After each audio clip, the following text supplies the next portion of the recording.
बिहार, उत्तर प्रदेश, महाराष्ट्र एक मोठा आंतरराज्य जन्म नोंद प्रमाणपत्र घोटाळा आता उघडकीस आला आहे। परवा मी जळगावला जाऊन आलो। या संदर्भात आतापर्यंत 10 ठिकाणी गुन्हे दाखल करण्यात आले आहे। जे केंद्र सरकारची, राज्य सरकारची जन्म नोंद घेण्याची जे सिस्टम आहे, ज्याला CRS portal, civil registration system, त्याला हॅक करण्यात आली आहे। ही जी 10 गावं आहे, या 10 गावातले पासवर्ड आणि अशा प्रकाराने त्या गावात न राहणारे, म्हणजे महाराष्ट्राचं यवतमाळचं जे पहिलं गाव आपल्या हातात आलं, तेंदूरसनी गावाची लोकसंख्या जेमतेम 1500, रजिस्ट्रेशन झाले 27,397।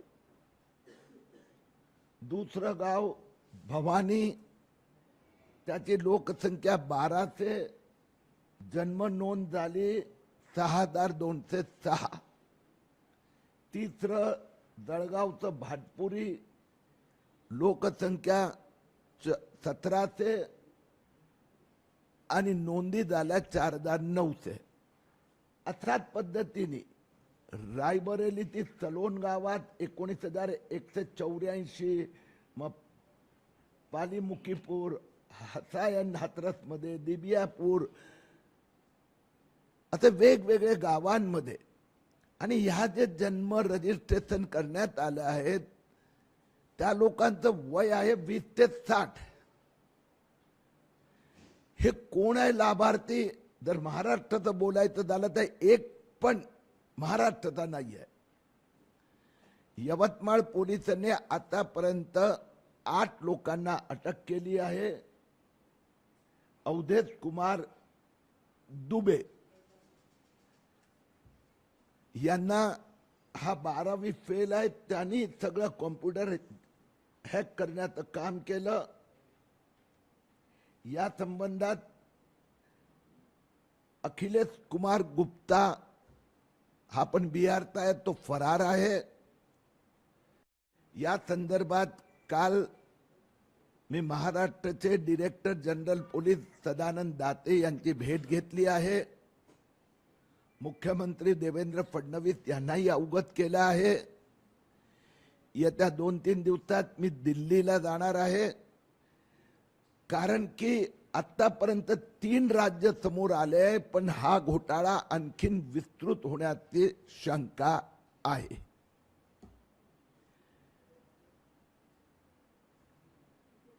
काल आणि आज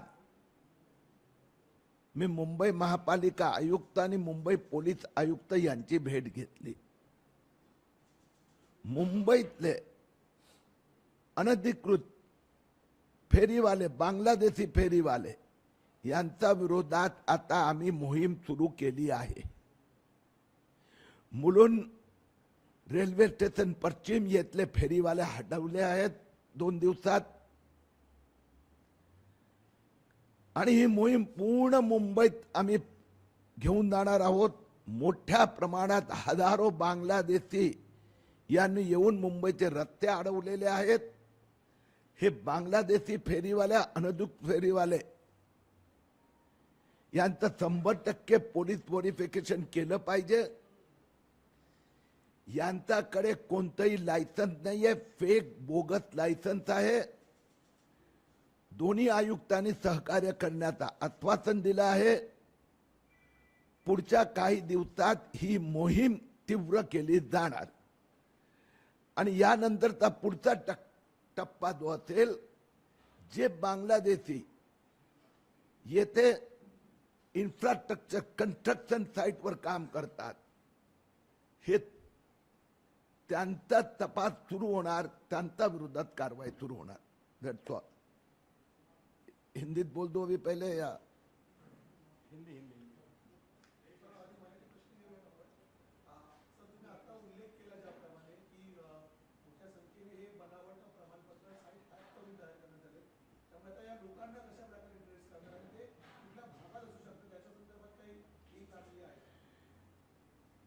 हे जे बांगलादेशीचं सध्याचं कॉन्सन्ट्रेशन आहे हे स्टेशनच्या आसपासचे फेरीवाले त्यानंतर ओला उबेर मध्ये आहे. पण पहिलं आम्ही कॉन्सन्ट्रेशन माझा अंदाजाने 50,000हून अधिक मुंबईतले फेरीवाले हे बांगलादेशी आहेत आणि त्याला सपोर्ट मिळतोय इथल्या लोकल मुस्लिम गुंडांचा, मुंब्रा गँगचा. काल कुर्ला येथे जी घटना झाली तिथे भाजपचे 2 कार्यकर्त्यांची मारहाण करण्यात आली. आता त्यांना भेटायला मी दुपारी 3:30-4 वाजता अंधेरी पूर्व क्रिटिकेअर हॉस्पिटलमध्ये एक कार्यकर्ता ऍडमिट आहे, त्याला भेटायला जाणार आहेत.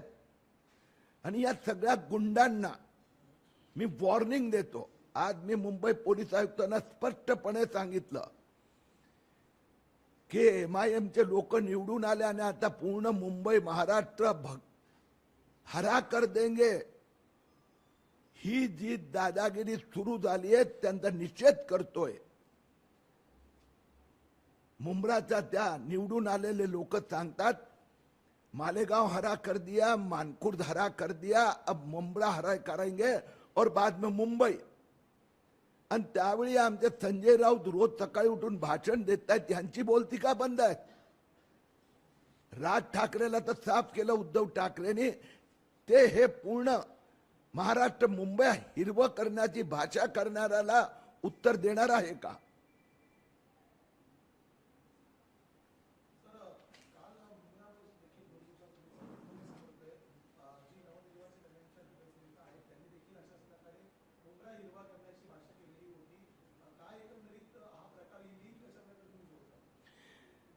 ते किती मुस्लिम लीग, MIM, उद्धव ठाकरे सेनेचे नेते आले तरीही ह्या महाराष्ट्राला मग मुंब्रा असो म्हणजे मुंबई महाराष्ट्राला कोणी हिरवं करू शकणार नाही, आम्ही करू देणार नाही. आणि म्हणूनच या 2026 मध्ये भारतीय जनता पार्टी आणि महाराष्ट्राचे मुख्यमंत्री देवेंद्र फडणवीस यांचा निर्धार आहे की या अतिरेकी आततायी बांगलादेशींवर कारवाई होणार.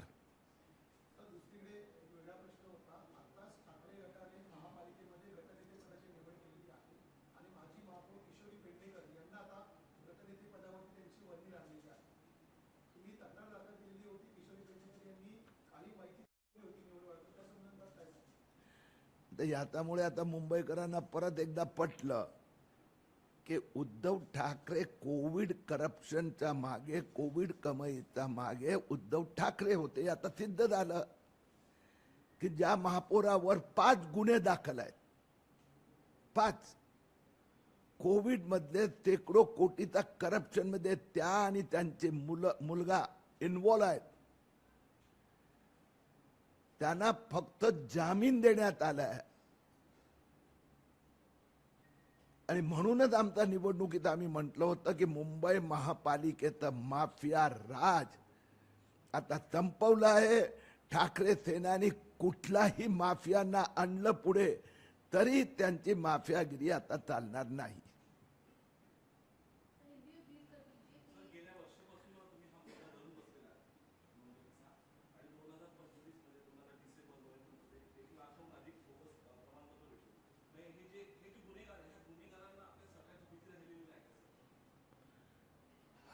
ही जी स्थिती आहे हे एवढं व्यापक आहे, चिंताजनक आहे की बांगलादेशी आणि त्यांना वोट बँक म्हणून पोचणारे जे राजकीय नेते आहेत म्हणून वेळ लागतोय. यांना पोचणारे कोण आहेत? MIM आहे, समाजवादी आहे, मुस्लिम लीग आहे, काँग्रेसचे मुस्लिम नेते आहेत, उद्धव ठाकरे आता नवीन अवतार. काँग्रेसचे 24 नगरसेवक निवडून आले, त्यांना 14 मुस्लिम आहेत. आणि त्यामुळे ते त्या बांगलादेशीला वोट बँक समजतात, त्यामुळे जरा वेळ लागत आहे.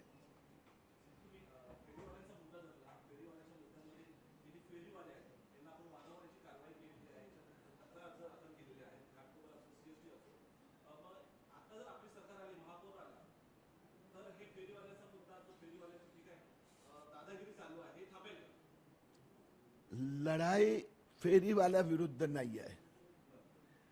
लढाई जे आहे ते बेकायदेशीर अनधिकृत फेरीवाले, हे बांगलादेशी रोहिंग्या घुसखोर फेरीवाले त्यांच्या विरोधात आहेत. जे आता फुटपाथ पासून आता रस्त्यावर पहिली रांग, दुसरी रांग आणि त्यांच्या विरोधात कारवाई सुरू झाली. मी आपल्याला सांगतो, मुलुंड रेल्वे स्टेशन पश्चिमचा भाग साफ करण्यात आला आहे.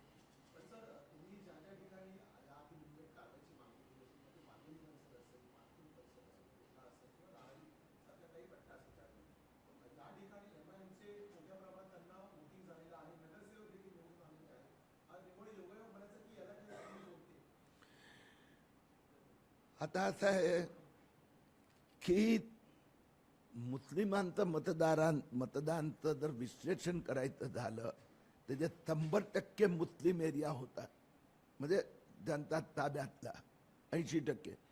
तिथे त्यांनी काँग्रेसचे मुस्लिम नगरसेवकांना किंवा MIMच्या मुस्लिम उमेदवारांना किंवा ठाकरे सेनेच्या मुस्लिम उमेदवारांना मतं दिली. ही फार स्पष्ट आहे. जिथे ज्या वॉर्डात 15%, 20% मुस्लिम मतदार होते, तिथे त्यांनी उद्धव ठाकरे सेनेला मत दिली आहे. हिंदी में बोल देता हूं पहले. हिंदुस्तान का एक सबसे बड़ा अंतरराज्य जन्म नोंद रजिस्ट्रेशन प्रमाण पत्र घोटाला अब सामने आया है. अभी तक जो हमारे पास जानकारी आई है, कोई गैंग, बड़ी गैंग इसके पीछे, इसका मास्टरमाइंड पता नहीं है. वो बिहार, उत्तर प्रदेश, महाराष्ट्र, 3 जगह पर ये घोटाले उभर कर बाहर आए हैं. महाराष्ट्र के यवतमाल जिले के सेंदूर शनी गांव में, जिसकी जनसंख्या 1500 है, 29,397 रजिस्ट्रेशन हुए. उसी प्रकार से भवानी, भाटपुरी, रायबरेली, अलीगढ़, हाथरस, औरैया, हरदोई, जौनपुर, ऐसे अलग अलग. और महाराष्ट्र पुलिस ने इसमें से 8 लोगों को गिरफ्तार किया है जो बिहार के हैं. हमें इस बात की चिंता है कि यह घोटाला कितना बड़ा होगा, अभी तक ध्यान में आ नहीं रहा है. लेकिन अभी तक जो 10 जगह पर FIR दर्ज हुई है, उसमें 1 लाख लोग, जिसका उस गांव से, उस क्षेत्र से कोई संबंध नहीं, ऐसे लोगों को राज्य और केंद्र सरकार का जो जन्म birth registration portal CRS, civil registration system, hack किया गया है. इस संबंध में केंद्र सरकार से भी हमारी चर्चा शुरू है और महाराष्ट्र पुलिस को विश्वास है कि बहुत ही जल्द इसके पीछे का जो मास्टरमाइंड है वो भी हमारे हाथ में आ जाएगा.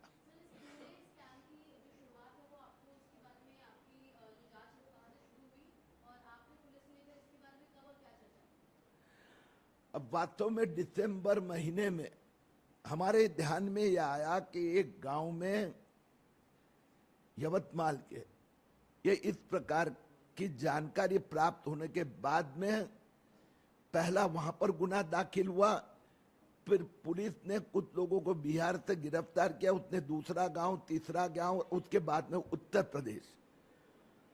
अब देवेंद्र फडणवीस जी, मुख्यमंत्री जी ने इसके लिए एक SIT भी बिठाई है. कल मेरी महाराष्ट्र के जो पुलिस महासंचालक है सदानंद दाते, इनसे भी विस्तृत चर्चा हुई है.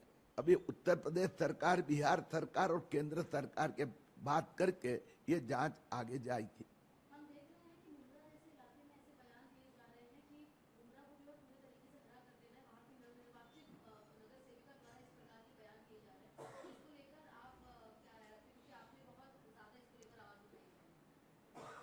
महापालिका चुनाव के समय पर मैंने टाटा इंस्टीट्यूट सोशल साइंस का रिपोर्ट सामने रखा था. यह बहुत बड़ी साजिश है. इसको पीछे मिडिल ईस्ट से पैसे आ रहे हैं मुस्लिम मुंबई बनाने का. आपने चुनाव के जो रिजल्ट आया देखा, मानखुर्द सभी एमआईएम के, उसी प्रकार से मालेगांव, अब मुंब्रा भी इस बार पूरा हरा बन गया। इसलिए वहां के पार्षद जो है उन्होंने ये कहा है कि मुंब्रा हरा बनाएंगे और उनकी पार्टी की इच्छा है कि पूरा मुंबई हरा बन जाए। मुंबई का महापौर आने वाले दिनों में खान बने, पठान बने, बुरखा वाली बने। ये बहुत बड़ा षड्यंत्र है जिसके संबंध में हमारी भी कार्रवाई शुरू है। आपने जैसा कि बताया कि ये जो पूरा स्कैम है फेक बर्थ सर्टिफिकेट का लेकर, तो इससे पहले भी बीजेपी ने आरोप लगाए थे कि जो तमाम स्कैम हो रहे हैं या फिर जो मुस्लिम और बनाम कई ऐसे इलाके हैं, मुस्लिम बहुल इलाके में हरे करने की साजिश की जा रही है। तो इसमें कांग्रेस और समाजवादी पार्टी जैसी पार्टियों को आप लोगों ने जो है उनका जिक्र किया था। तो ये फेक बर्थ सर्टिफिकेट स्कैम में भी आप किसी राजनीतिक पार्टी को इसमें सम्मिलित होता हुआ देख रहे हैं? आपने देखा होगा कि मुंबई में स्टेशन के आसपास 50,000 से ज्यादा अनधिकृत बांग्लादेशी फेरी वाले बैठे हैं। ये जन्म प्रमाण पत्र घोटाला पहला पार्ट 2,24,000 मैंने निकाले, उनको रद्द किया। तो इस सब के सामने निदर्शन प्रदर्शन ये समाजवादी पार्टी, एमआईएम, उद्धव ठाकरे सेना, कांग्रेस करती है। ये सब कार्रवाई को रोकना चाहती है और उसके कारण पुलिस, क्योंकि उनके लिए वोट बैंक है और हमारे लिए देश की सुरक्षा का, अब चुनाव समाप्त हुए हैं, अब इन सब के खिलाफ तीव्र कार्रवाई होगी।